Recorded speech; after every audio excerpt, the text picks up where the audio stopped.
So today is the day we're actually about to start tearing into this car. I'm tired of it sitting here.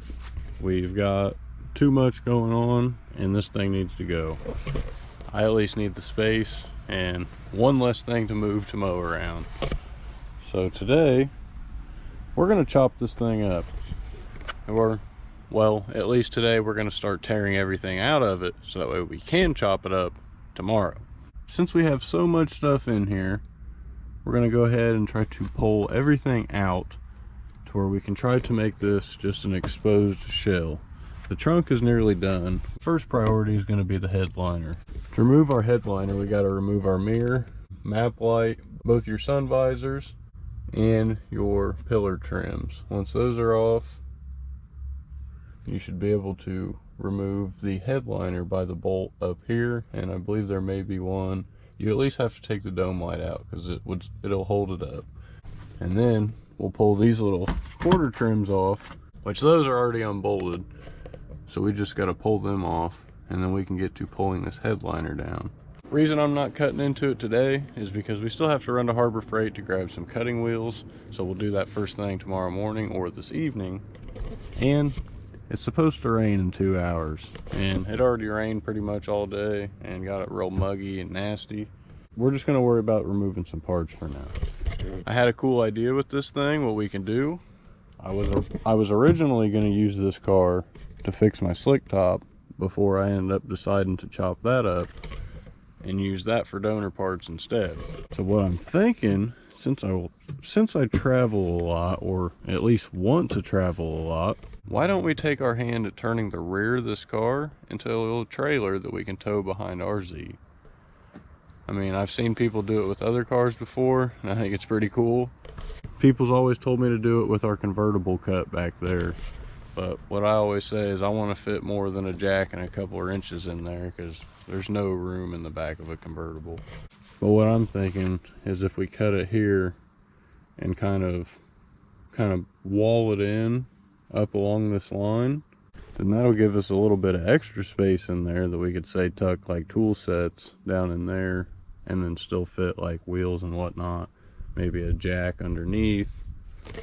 You know, figure out a way that we can pack this thing out and make it efficient for storage. Sun visors, you've got a bolt or a screw on each side, and you've got one on this little clip. What I like to do here is push a pick on the back side or a flathead so you don't damage this piece, and pop it off, and then you have 3 Phillips screws underneath to remove your mirror. This, you just kind of pull it to the side, wiggle it back and forth, work the clips out. Technically, I guess you can just pull down, you see the design of the clips, then there's a connector right there. Pop the tab, pull it off. You also have your little cabin fan or temp sensor thing right here. It's held in by a Phillips right here. If you ever hear a weird screamy windy noise on your car, likely this is it. Like if you hear it, if you just hear it up here, it's this thing. You got to pull it out and clean it. Move our T-tops so we can remove these panels right here. Usually they got a screw here, a couple clips back here, 3 screws along the bottom here. You got your hatch strut and your cover and a screw up here. And it should just come off. You do have to pull this corner out and around from this because it does hug it and it will hold on. And before you guys try to drag me through the dirt, the Z is not in good shape. Yes, I understand some of you guys can fix it, but I'm sorry, but it's my car. We've got this huge hole here, not to mention all of this literally goes all the way up and around the floor pan. The whole frame rail on this side is non-existent. Same for the passenger side. Both rear wells to where the quarter panels meet are rusted. Has just crazy surface rust. Well, used to be surface rust. It's starting to bubble through now in just a lot of weird places. This whole floor pan rotted out. The whole structure to those rocker panels is completely gone. I lifted this car once to remove the drivetrain and whatnot out of it. Now the doors have an issue shutting. The chassis is essentially bent because of its lack of support that it now has. If that doesn't give enough of a reason to get rid of this thing, I don't know what does. I understand we want to save as many of these things, but honestly, I've cut ones that were way better than this. That's way better, but it needs a ton of work, and really, it's just not practical for me. I've got to get my money back. That's all there is to it. Now let's do this side. Now that that panel's off, pretty much all this in the back's gone. You do have a bar in the back that you just pop off because it should be unbolted after you unbolt both of those quarter trims. Carefully remove your A-pillars if you can. Likely you're going to break the first couple tabs. It's not the end of the world. You can still get them new, luckily. Or you can use these pieces instead of putting this over top of it. You can use it to hold this up. It's a little hack that I thought was pretty neat, and it doesn't really look bad at all in the car. Once you get the last one, you slide it upwards. Don't keep pulling out on it.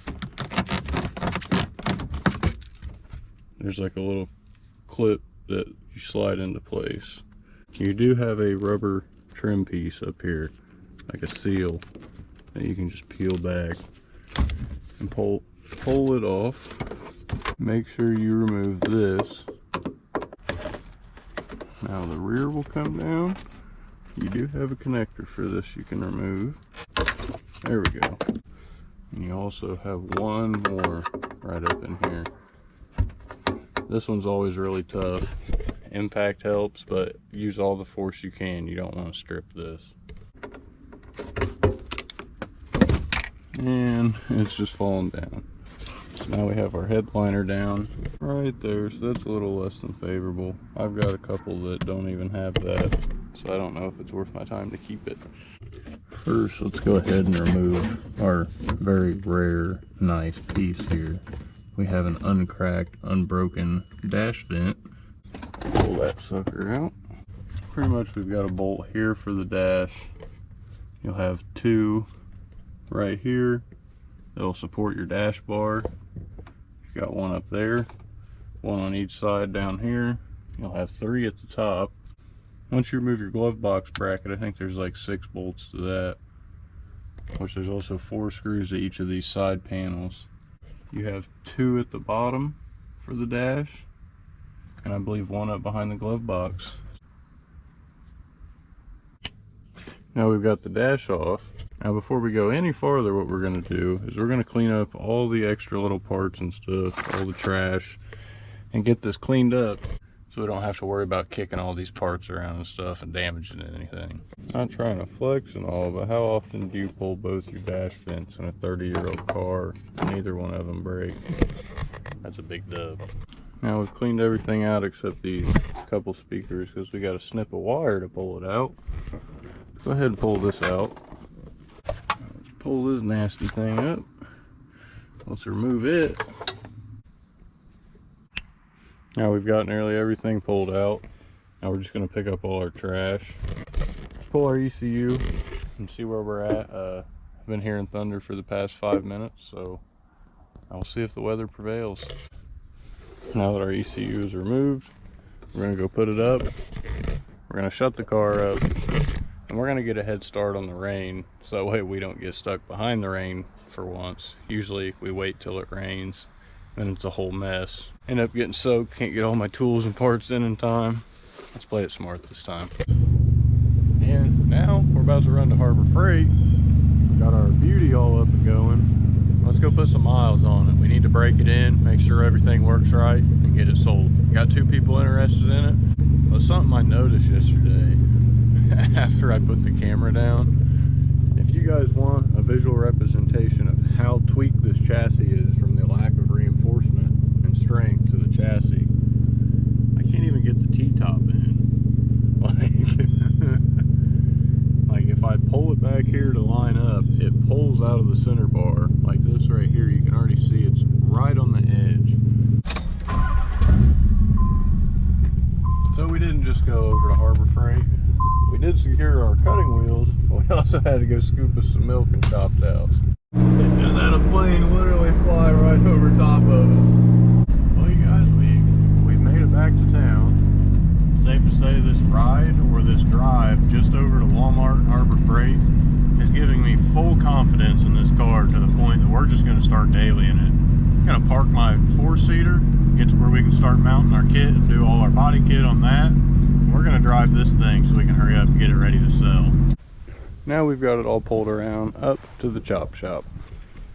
Now that it's up at the chop shop, let's go ahead and start disassembling the front of this, the nose panel, bumper, all that jazz.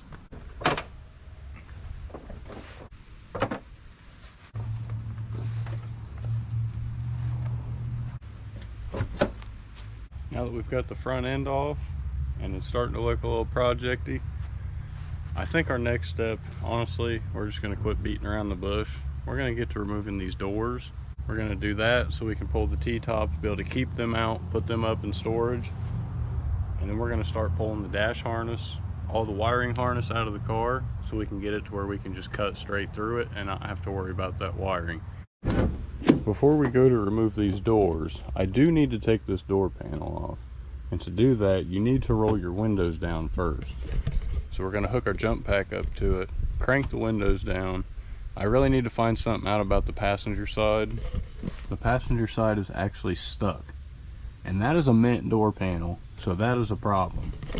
I need that panel, not only for me, but technically it's already sold, but I need that and I don't know how to get it. And I don't really know how I'm supposed to change the window motor with the door panel still on. I don't really know how I'm supposed to go about that, so we'll find out. We may just pull the whole door and have to leave it until we figure it out. Now that our jump pack's on, make sure everything's still working. Sweet. I need you down so bad. Send help. The only reason I need this window to roll down is so I can get access to this to get the screw underneath. That's it. Because if this doesn't come off, then the bracket right here that is on the top of this door panel that this clips into and is also bolted to your door, you'll just rip that off the door panel if you don't take it off, and you really risk creasing this right here. Kind of had a lose-lose situation, but there's really not much to pull in these. What I like to do, leave the door fully intact. Always pull this out first. Don't be like me, like I've done multiple times, and wait till the last second to knock this out till everything else is loose, because then you're in for a world of hurt. It is very difficult to remove this when you have no hinges or anything holding the door up.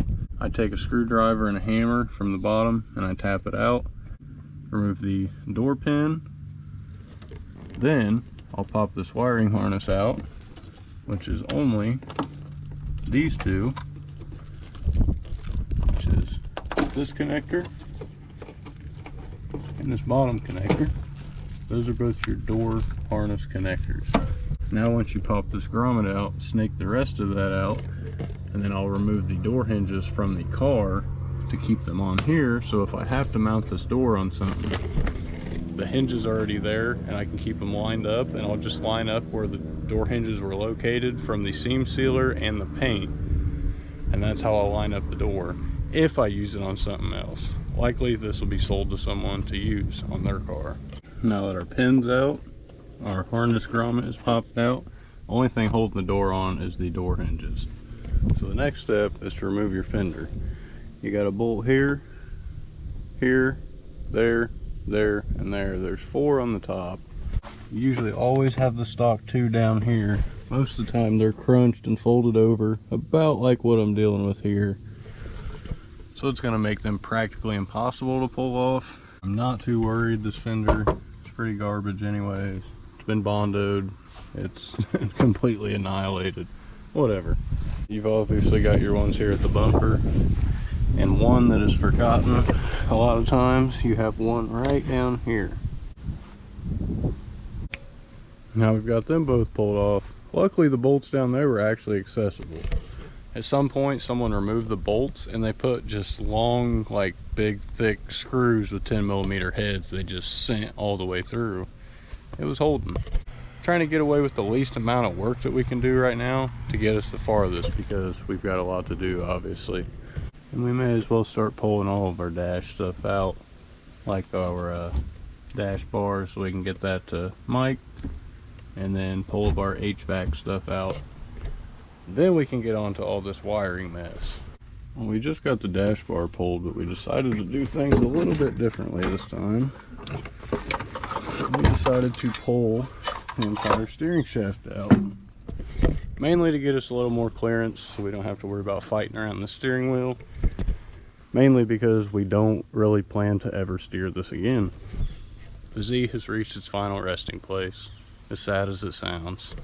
Now that we have fully exposed HVAC controls, boxes, and ducts, let's start to remove all that. Well, you guys, I think it's safe to say this blower motor is going to be chucked in the trash. It's literally chock full. Wow, that's disgusting. It's literally as full as it can be. It cannot fit a single more leaf in this thing. What the heck? Some squirrel or mouse went to town. Got all of our HVAC piping, boxes, AC condenser, blower motor out. This is the condenser. This thing is literally stuffed full. This is our blower motor. That's not bad. This side completely full. Now that we have access to this plate, we can remove our wiring harness out without having to damage it. And we're actually using that in our slick top, and we're going to repair it in the shop before we put it in. Just give it a couple new connectors, make it good as new. Now that the fender's off, pretty much got the full front end done, except the wiring harness. We still got a bunch of brackets to remove to pull that out. I think it's time we start working on the wiring harness back here. What I think I decided is I'm probably just going to cut it flush across here. I'm going to remove this T-piece and we'll just cut it and try to make it as flat as possible. And then for now, I'm just going to cut it right here where I'm going to cut it right here where I usually cut it, where the rocker seam is, down to here, and I may potentially cut this right back here across. I want to make sure I cut off enough here, and then that I save enough of this so someone else can use it if they need it. For us to get the harness all the way out of here, we actually have to remove the rear bumper so we can get access to these fillet bolts for these vents on the bottom side so they can slide straight down. And this bumper is actually kind of molded on, or it was painted over and molded to some sort, as you can see right here.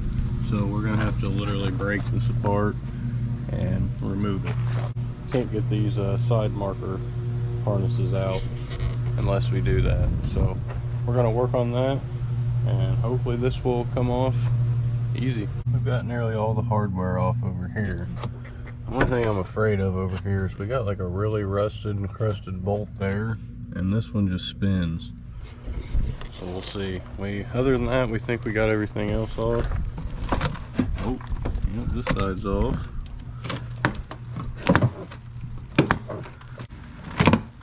Oh, crack. Now here, I know this one's off. Yeah, this bumper bracket's gonna be the issue, isn't it? What to do? Cutting wheel can't fit in here. Maybe we'll try to drill it out from the top. That sounds like a good idea. Grab the biggest drill bit that I got. We actually managed to get this one with enough angle drilling, but this one back here is just a little too tight. And it's literally the last thing holding this bumper on. The bracket is so rusted that it just kind of disintegrated and allowed us to remove the bumper. I guess that's one way to get it off. I'm gonna just keep, there we go. Now it's off. Ah, how relieving. So we've been plucking away. We've managed to get the body harness out and the rear hatch area harness.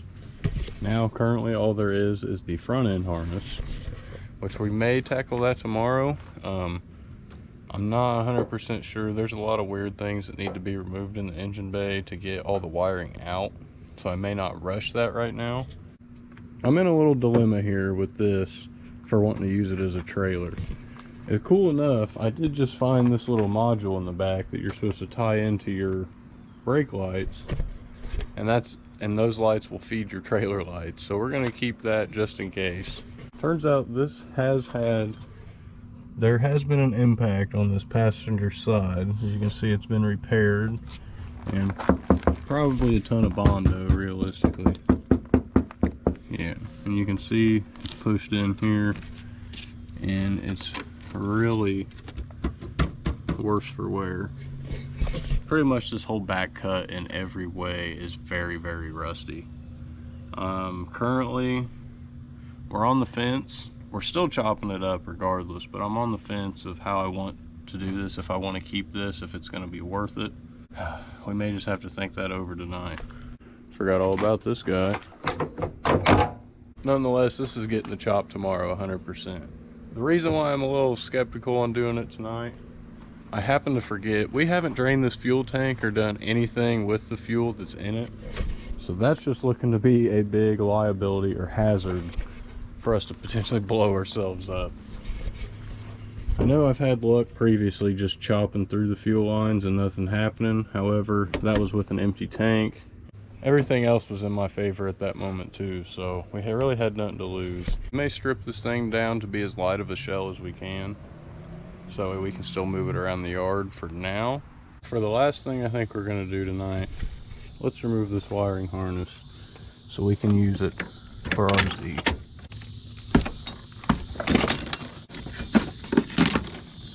It really makes a difference when you take that plate out of the back side. It seems like it's really easy to tear these things down, but once you get into it, like, it really starts becoming time consuming because of all the little things you got to pull off to get to other things. And especially when my cousin still has my power tools, so that's keeping me from doing this pretty quickly. Granted, I need to go over there and grab it, but now the car's pretty much stripped to a shell, you guys. We're gonna call the video here. Tomorrow, if we don't start on this thing and start chopping it up and getting it all situated, we're actually going to finish up our silver car tomorrow if we don't go onto this, so we can get that thing ready to sell. With that being said, you guys, don't forget to drop a like, comment, subscribe down below, and stay tuned for our next video. We'll catch you then. Peace.